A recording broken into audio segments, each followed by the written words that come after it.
সড়ক দুর্ঘটনার নামে আড়ালে অবাধ সড়ক হত্যাকাণ্ড চলছে। বছরে ৩২,০০০ মানুষ হত্যাকাণ্ডের শিকার হলেও ঘাতকদের ধরার কোনো নজির নেই। সম্প্রতি ২ জন মাননীয় উপদেষ্টা সড়কে হতাহতের শিকার হওয়ার কয়েক সেকেন্ডের মধ্যে ঘাতক চালক ও হেলপারকে গ্রেপ্তার করা হয়, যা নজিরবিহীন একটি ঘটনা। তারপর দিনই রামপুরায় একই কোম্পানির দুটি বাস পরস্পরের সাথে কম্পিটিশন শুরু করে সড়কে নেমে।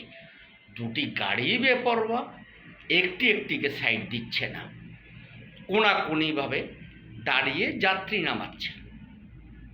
একজন ভদ্রমহিলা তার পরিবারের সদস্য নিয়ে সামনের বাস থেকে নামতে চেষ্টা করে। পরিবারের সদস্যরা নেমে যায়।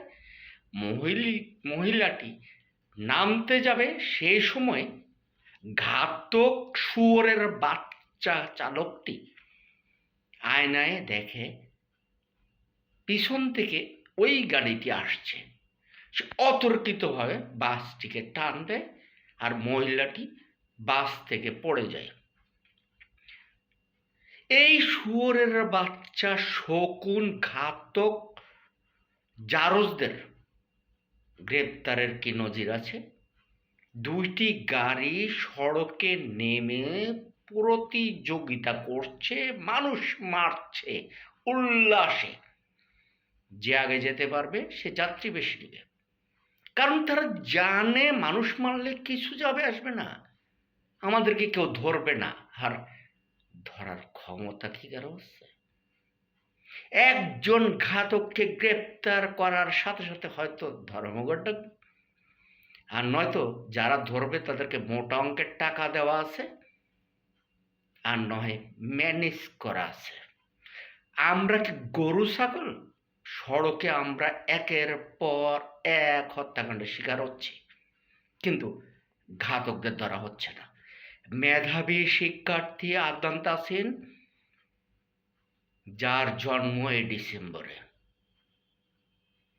তাকে জোয়ার সাহারাবাজার বাস স্ট্যান্ড জেব্রা ক্রসিংয়ের উপর